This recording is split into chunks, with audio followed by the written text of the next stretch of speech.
Halo teman-teman, selamat bergabung kembali di Fitter Company Talk bersama saya dengan Coach Johnson dan saya Dr. Caleb. Oke, nah pembahasan kita pada sesi sebelumnya kita ngomongin tentang pentingnya physical activity selama bulan puasa. Jadi jangan lupa ditonton dulu. Nah kali ini kita akan membahas dari sisi asupan makannya atau pola makannya. Nah ngomong-ngomong, di selama bulan puasa itu sebenarnya ada nggak tips dari Bapak dokter sendiri kira-kira apa yang harus dilakukan, apa yang harus dimakan dan bagaimana gitu. Kira-kira apa ya dokter ada? Sebenarnya kan makan ya seperti biasa ya. Cuman yang berkurang ialah frekuensi. Jadi frekuensi paling tidak 2 kali ya. Jeda waktu juga jadi lebih panjang ya. Pagi kemudian sore ya. Sebenarnya komposisi apa yang dimakan itu juga tidak terlalu banyak berbeda. Oke. Sebenarnya ya. Tetapi perlu yang diperhatikan lebih diperbanyak karbohidrat. Oh gitu? Ya, karena kan kita puasa ya. Oke. Puasa lebih sepanjang hari ya, itu mungkin lebih dari 12 jam ya Coach.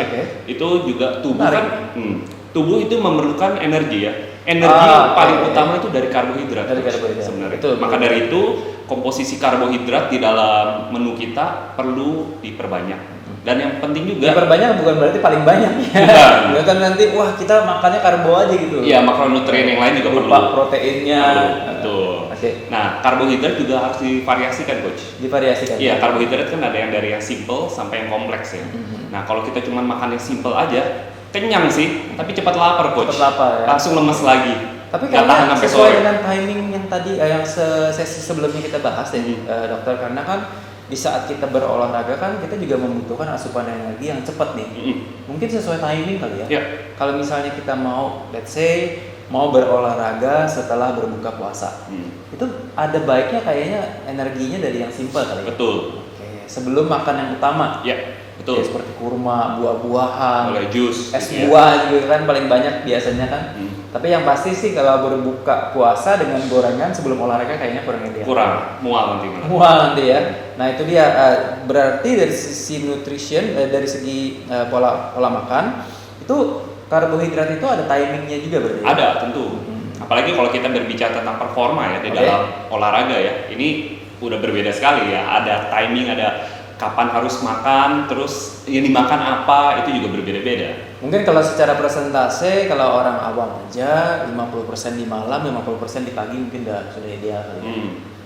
Tapi kalau misalnya teman-teman yang berolahraga kayaknya 75% di malam bisa nggak sih kira-kira? Baru 25%-nya di pagi gitu. Di pagi.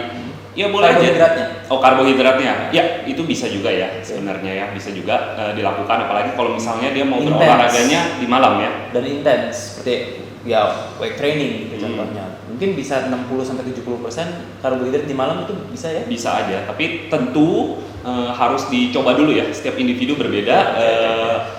Rekan-rekan yang lain harus mencoba yang mana yang lebih pas dengan diri masing-masing yang mana. Kalau lebih pasnya di pagi, silahkan di pagi dicoba. Kalau lebih pasnya di sore, coba di sore. Karena setiap individu beda kok ternyata. Oke, nah selain itu kan yang menjadi masalah di bulan puasa itu biasanya adalah haus. Ada nggak kira-kira tipsnya nih? Asupan cairannya berapa dan bagaimana partitioningnya, pembagiannya? Pembagian tentu nggak bisa dibagi dalam tengah hari lagi, Coach ya. Oh ya, tentu. Kalau itu namanya batal puasa, dokter. Jadi ya pastikan ketika sahur pagi itu harus cukup minumnya ya. Ada orang-orang banyak bahkan nggak cuman ada, saya kenal banyak orang-orang yang sudah habis makan minumnya tuh sedikit gitu. Karena mungkin makanannya udah cukup berkuah kali ya, jadi nggak terlalu mau minum banyak. Nah ini penting untuk minum. Jadi minum sebanyak-banyaknya dulu deh, terutama pagi ya. Padahal minimalnya 2 liter ya sehari ya. Ya, pagi nggak apa-apa, minum dulu banyak. Kalau banyak pun nanti tenang aja, tubuh akan mengeluarkan dari urin, tenang aja seperti itu. Dan ketika sore hari pada saat berbuka tentu cukupi terlebih dahulu kebutuhan cairannya sebelum yang lain-lain. Tapi jangan langsung minum, langsung berliter. Nggak enak langsung. Sedikit-sedikit untuk persiapan olahraga ya. Nah kalau misalnya dari terkait masalah kesehatan nih yang selama bulan puasa yang berhubungan sama kondisi seseorang tuh biasanya apa sih? Kalau orang pada umumnya ya tanpa misalnya ada gangguan misalnya gula darah ya, kalau gangguan gula darah itu akan berbeda lagi karena dia harus penyesuaian dengan dokter yang merawat, bagaimana puasanya ya, penggunaan obat-obatan insulin. Nah kalau bagi kita orang biasa mungkin yang paling sering ialah permasalahan sakit mah gitu ya, dispepsi seperti itu. Karena apalagi kalau ditambah dengan stres ya, pekerjaan, biasa banyak pikiran, ini bisa sakit mah coach ya. Apalagi ditambah dengan puasa 12 jam ya, apalagi belum terbiasa tuh ya. Nah, ini bisa jadi sakit mah. Jadi tips sih sebenarnya sebelum mulai bulan puasa tuh 1 bulan coach, kalau tips dari saya sendiri ya, mungkin beberapa minggu sebelumnya nih ya, itu udah bisa dilakukan penyesuaian-penyesuaian coach. Betul. Mungkin baru bisa 6 jam, 8 jam, tapi pada bulan puasa jadi 12 jam lebih. Melakukan adaptasi terhadap diri. Jadi puasa. Pre-puasa, latihan dulu sebenarnya. Ya, jadi memudahkan adaptasinya ya. Iya. That's a very good input teman-teman. Jadi puasanya nambah nih jedanya, jaraknya jadi lebih banyak nih ya rentang waktunya ya. Tapi jadi lebih sehat, mungkin tubuh lebih beradaptasi. Nah, kita kan baru ngomongin tentang cairan sama karbohidrat. Selain itu kan ada protein dan lemak sehat tercukupi. Memang seperti yang dokter bilang tadi, tidak banyak berbeda dari hari yang biasa. Yang penting adalah bagaimana kita bisa membaginya ya. Nah, kalau untuk buka puasa sendiri kira-kira seperti apa sih gambarannya aja, idealnya komposisi makanannya? Buka puasa mau melakukan olahraga atau tidak, coach? Let's say enggak.